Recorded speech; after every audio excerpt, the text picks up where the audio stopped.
আসসালামু আলাইকুম সবাইকে। ৪৪তম বিসিএস পরীক্ষায় সাধারণ বিজ্ঞান থেকে ১৫ মার্কসের প্রশ্ন আসে।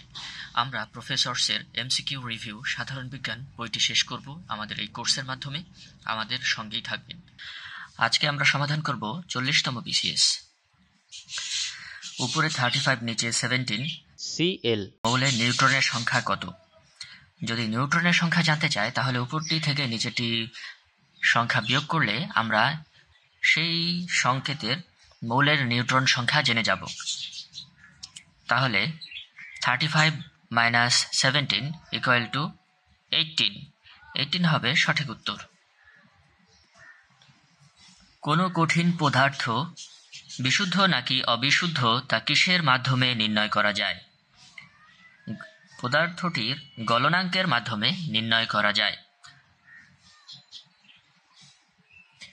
অ্যানোডে কোন বিক্রিয়া সম্পন্ন হয়? অ্যানোডে জারণ বিক্রিয়া সম্পন্ন হয়। তড়িৎদ্বার হল ধাতব বা অধাতব বিদ্যুৎ পরিবাহী পদার্থ। এদেরকে ইলেকট্রনিক পরিবাহী বলা হয়। তড়িৎদ্বার তড়িৎ রাসায়নিক কোষের ইলেকট্রনিক পরিবাহী ও দ্রবণের মধ্যে বিদ্যুৎ প্রবাহের যোগসূত্র রক্ষা করে। তড়িৎ রাসায়নিক কোষ গঠনে দুটি তড়িৎদ্বার প্রয়োজন। একটি হলো অ্যানোড, অপরটি হলো ক্যাথোড। অ্যানোড তড়িৎদ্বারে জারণ বিক্রিয়া সম্পন্ন হয়।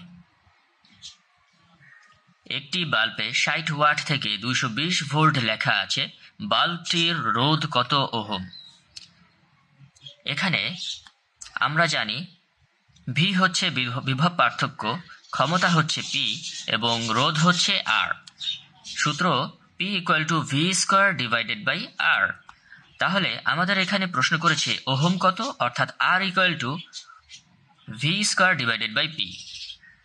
V² হচ্ছে volt, 220 volt into 220 volt divided by power হচ্ছে 60 ওয়াট দ্বারা ভাগ করলে আমাদের ওহম বের হয়ে গেল 806.67 ওহম। তাহলে সঠিক উত্তর হবে ঘ। নবায়নযোগ্য জ্বালানির উৎস কোনটি? নবায়নযোগ্য জ্বালানির উৎস বায়োগ্যাস। যেসব জ্বালানি নানান প্রাকৃতিক উৎস থেকে পাওয়া যায় সেগুলো মজুদ, ভবিষ্যৎ কখনো শেষ হবে না, অর্থাৎ বারবার ব্যবহার করা যায়, তাদেরকে নবায়নযোগ্য জ্বালানি বলে।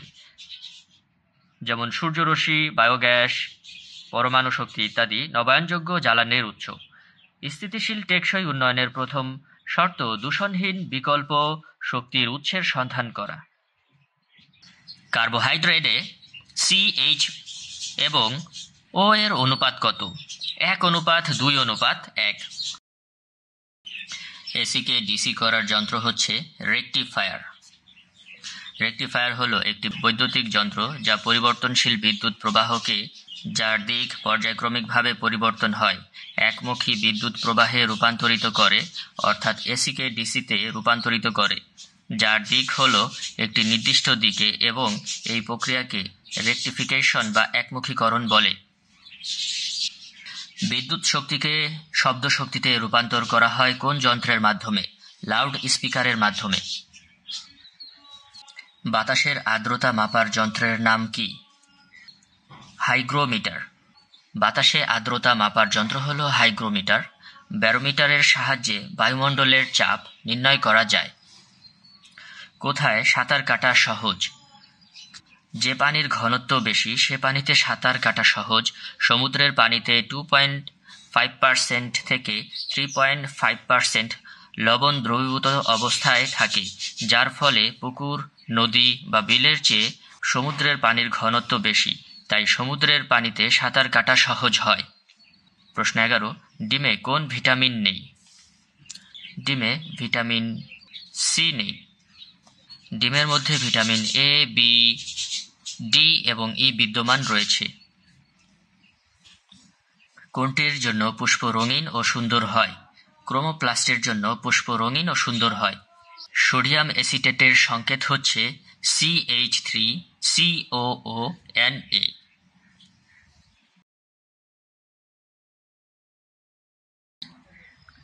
ক্যান্সার চিকিৎসায় ব্যবহৃত গামা বিকিরণের উৎস আইসোটোপ।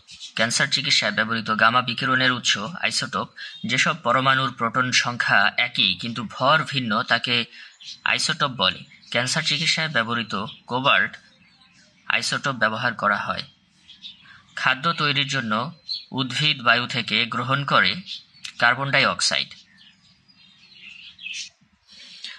৩৯তম বিসিএস পরীক্ষা বিশেষ ছিল, তাই এই পরীক্ষাতে সাধারণ বিজ্ঞান অন্তর্ভুক্ত ছিল না বলে এ বিষয় থেকে কোনো প্রশ্ন আসেনি।